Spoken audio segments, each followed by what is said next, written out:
The Latin phrases a priori, lit. From the earlier, and a posteriori, lit. From the latter, are philosophical terms of art popularized by Immanuel Kant's Critique of Pure Reason, first published in 1781, second edition in 1787, one of the most influential works in the history of philosophy.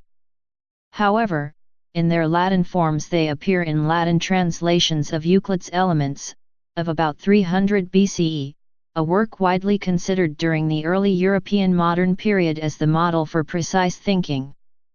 These terms are used with respect to reasoning, epistemology, to distinguish necessary conclusions from first premises, i.e., what must come before sense observation, from conclusions based on sense observation, which must follow it.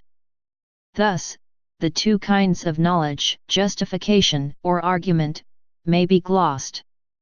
A priori knowledge or justification is independent of experience, as with mathematics, 3 plus 2 equals 5, tautologies, all bachelors are unmarried, and deduction from pure reason, e.g., ontological proofs. A posteriori knowledge or justification depends on experience or empirical evidence, as with most aspects of science and personal knowledge. There are many points of view on these two types of knowledge, and their relationship gives rise to one of the oldest problems in modern philosophy. The terms a priori and a posteriori are primarily used as adjectives to modify the noun knowledge, for example, a priori knowledge. However, a priori is sometimes used to modify other nouns, such as truth. Philosophers also may use a priori and a prioricity as nouns to refer, approximately, to the quality of being a priori. Although definitions and use of the terms have varied in the history of philosophy, they have consistently labeled two separate epistemological notions. See also the related distinctions: deductive/inductive, analytic/synthetic, necessary/contingent. Examples: the intuitive distinction between a priori and a posteriori knowledge, or justification, is best seen via examples, as below. A priori. Consider the proposition: if George V reigned at least 4 days, then he reigned more than 3 days. This is something that one knows a priori, because it expresses a statement that one can derive by reason alone. A posteriori. Compare this with the proposition expressed by the sentence, George V reigned from 1910 to 1936. This is something that, if true, one must come to know a posteriori, because it expresses an empirical fact unknowable by reason alone. Analyticity and necessity. Relation to the analytic synthetic. Several philosophers reacting to Kant sought to explain a priori knowledge without appealing to, as Paul Bogossian, M.D., explains, a special faculty that has never been described in satisfactory terms. One theory, popular among the logical positivists of the early 20th century, is what Bogossian calls the analytic explanation of the a priori. The distinction between analytic and synthetic propositions was first introduced by Kant. While Kant's original distinction was primarily drawn in terms of conceptual containment, the contemporary version of the distinction primarily involves, as the American philosopher W.V. Quine put it, the notions of true by virtue of meanings and independently of fact.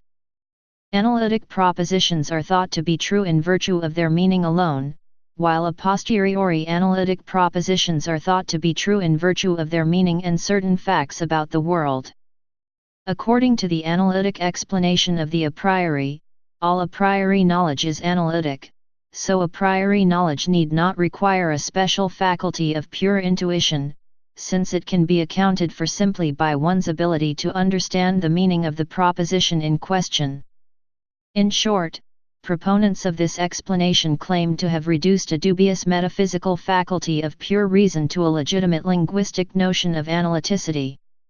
However, the analytic explanation of a priori knowledge has undergone several criticisms. Most notably, Quine argued that the analytic-synthetic distinction is illegitimate. Quine states, but for all its a priori reasonableness, a boundary between analytic and synthetic statements simply has not been drawn.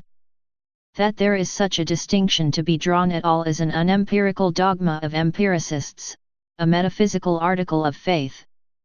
While the soundness of Quine's critique is highly disputed, it had a powerful effect on the project of explaining the a priori in terms of the analytic relation to the necessary/contingent. The metaphysical distinction between necessary and contingent truths has also been related to a priori and a posteriori knowledge. A proposition that is necessarily true is one whose negation is self-contradictory, thus, it is said to be true in every possible world. Consider the proposition that all bachelors are unmarried. Its negation, the proposition that some bachelors are married, is incoherent, because the concept of being unmarried, or the meaning of the word unmarried, is part of the concept of being a bachelor, or part of the definition of the word bachelor. To the extent that contradictions are impossible, self-contradictory propositions are necessarily false, because it is impossible for them to be true. Thus, the negation of a self-contradictory proposition is supposed to be necessarily true. By contrast, a proposition that is contingently true is one whose negation is not self-contradictory, thus, it is said that it is not true in every possible world. As Jason Bear states, it seems plausible that all necessary propositions are known a priori, because sense experience can tell us only about the actual world and hence about what is the case, it can say nothing about what must or must not be the case. Following Kant, some philosophers have considered the relationship between a prioricity, analyticity, and necessity to be extremely close. According to Jerry Fodor, positivism, in particular, took it for granted that a priori truths must be necessary. However, since Kant, the distinction between analytic and synthetic propositions had slightly changed. Analytic propositions were largely taken to be true by virtue of meanings and independently of fact, while synthetic propositions were not. One must conduct some sort of empirical investigation, looking to the world, to determine the truth value of synthetic propositions. A prioricity, analyticity, and necessity have since been more clearly separated from each other.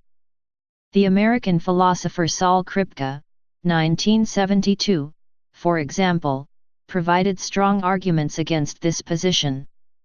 Kripke argued that there are necessary a posteriori truths, such as the proposition that water is H2O, if it is true. According to Kripke, this statement is necessarily true, since water and H2O are the same thing, they are identical in every possible world, and truths of identity are logically necessary, and a posteriori, since it is known only through empirical investigation. Following such considerations of Kripke and others, such as Hilary Putnam, philosophers tend to distinguish more clearly the notion of a prioricity from that of necessity and analyticity. Kripke's definitions of these terms, however, diverge in subtle ways from those of Kant.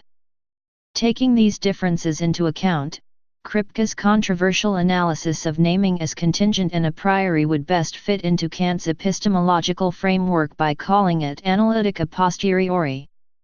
Thus, the relationship between a prioricity, necessity, and analyticity is not easy to discern. However, most philosophers at least seem to agree that while the various distinctions may overlap, the notions are clearly not identical. The a priori/a posteriori distinction is epistemological, the analytic/synthetic distinction is linguistic, and the necessary/contingent distinction is metaphysical. History. Early uses. The phrases a priori and a posteriori are Latin for from what comes before and from what comes later, or, less literally, from first principles, before experience, and after experience. They appear in Latin translations of Euclid's Elements, of about 300 BC, a work widely considered during the early European modern period as the model for precise thinking. An early philosophical use of what might be considered a notion of a priori knowledge, though not called by that name, is Plato's theory of recollection, related in the dialogue Meno, 380 BC, according to which something like a priori knowledge is knowledge inherent, intrinsic in the human mind. Albert of Saxony, a 14th-century logician, wrote on both a priori and a posteriori. George Berkeley, the Irish divine and philosopher, outlined the distinction in a treatise concerning the principles of human knowledge of 1710, though the terms were already well known by that time. Immanuel Kant. The 18th-century German philosopher Immanuel Kant, 1781, advocated a blend of rationalist and empiricist theories. Kant says, although all our cognition begins with experience, it does not follow that it arises from experience. According to Kant, a priori cognition is transcendental, or based on the form of all possible experience, while a posteriori cognition is empirical, based on the content of experience. Kant states, it is quite possible that our empirical knowledge is a compound of that which we receive through impressions, and that which the faculty of cognition supplies from itself, sensuous impressions giving merely the occasion. Contrary to contemporary usages of the term, Kant thinks that a priori knowledge is not entirely independent of the content of experience. And unlike the rationalists, Kant thinks that a priori cognition, in its pure form, that is without the admixture of any empirical content, is limited to the deduction of the conditions of possible experience. These a priori, or transcendental conditions, are seated in one's cognitive faculties, and are not provided by experience in general or any experience in particular, although an argument exists that a priori intuitions can be triggered by experience. Kant nominated and explored the possibility of a transcendental logic with which to consider the deduction of the a priori in its pure form. Space, time, and causality are considered pure a priori intuitions. Kant reasoned that the pure a priori intuitions are established via his transcendental aesthetic and transcendental logic. He claimed that the human subject would not have the kind of experience that it has were these a priori forms not in some way constitutive of him as a human subject. For instance, a person would not experience the world as an orderly, rule-governed place unless time, space, and causality were determinant functions in the form of perceptual faculties, i.e., there can be no experience in general without space, time, or causality as particular determinants thereon. The claim is more formally known as Kant's Transcendental Deduction, and it is the central argument of his major work, The Critique of Pure Reason. The Transcendental Deduction argues that time, space, and causality are ideal as much as real. In consideration of a possible logic of the a priori, this most famous of Kant's deductions has made the successful attempt in the case for the fact of subjectivity, what constitutes subjectivity and what relation it holds with objectivity and the empirical. Johann Fichte. After Kant's death, a number of philosophers saw themselves as correcting and expanding his philosophy, leading to the various forms of German idealism. One of these philosophers was Johann Fichte. His student and critic, Arthur Schopenhauer, accused him of rejecting the distinction between a priori and a posteriori knowledge. Fichte, who, because the thing in itself had just been discredited, at once prepared a system without anything in itself. Consequently, he rejected the assumption of anything that was not through and through merely our representation, and therefore let the knowing subject be all in all, or at any rate produce everything from its own resources. For this purpose, he at once did away with the essential and most meritorious part of the Kantian doctrine, the distinction between a priori and a posteriori, and thus that between the phenomenon and the thing in itself. For he declared everything to be a priori, naturally without any evidence for such a monstrous assertion. Instead of these, he gave sophisms and even crazy sham demonstrations whose absurdity was concealed under the mask of profundity and of the incomprehensibility ostensibly arising therefrom. Moreover, he appealed boldly and openly to intellectual intuition, that is, really to inspiration.